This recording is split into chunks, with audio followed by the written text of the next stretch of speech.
ಕುರುಕ್ಷೇತ್ರದ ರಣರಂಗದಲ್ಲಿ ಸೇನಾವಲೋಕನ. ಶ್ಲೋಕ 24. ಇದರ ಭಾವಾರ್ಥದ ಮುಂದಿನ ಭಾಗ. ನಿದ್ರೆ ಎಂದರೆ ಅಜ್ಞಾನ ಎಂದು ಅರ್ಥ.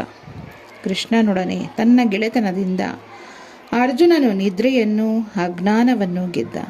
ಕೃಷ್ಣನ ಮಹಾಭಕ್ತನಾಗಿ ಅವನಿಗೆ ಕೃಷ್ಣನನ್ನು ಒಂದು ಕ್ಷಣವೂ ಮರೆಯಲು ಸಾಧ್ಯವಿರಲಿಲ್ಲ. ಏಕೆಂದರೆ ಇದೇ ಭಕ್ತನ ಸ್ವಭಾವ.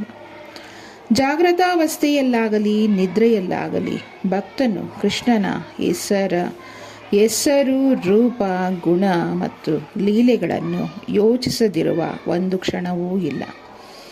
ಹೀಗೆ ಕೃಷ್ಣನನ್ನು ಕುರಿತು ಸದಾ ಚಿಂತಿಸುವಷ್ಟರಿಂದಲೇ ಅವನು ನಿದ್ರೆಯನ್ನು, ಅಜ್ಞಾನವನ್ನು ಗೆಲ್ಲಬಲ್ಲ.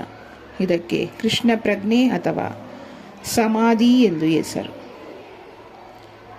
ಋಷಿಕೇಶನಾದ ಎಂದರೆ ಎಲ್ಲ ಜೀವಿಗಳ, ಇಂದ್ರಿಯಗಳ ಮತ್ತು ಮನಸ್ಸುಗಳ ನಿರ್ದೇಶಕನಾದ ಕೃಷ್ಣನಿಗೆ ಅರ್ಜುನನು ರಥವನ್ನು ಸೈನ್ಯಗಳ ಮಧ್ಯೆ ನಿಲ್ಲಿಸು ಎಂದು ಹೇಳಿದುದಕ್ಕೆ ಕಾರಣವು ಅರ್ಥವಾಯಿತು.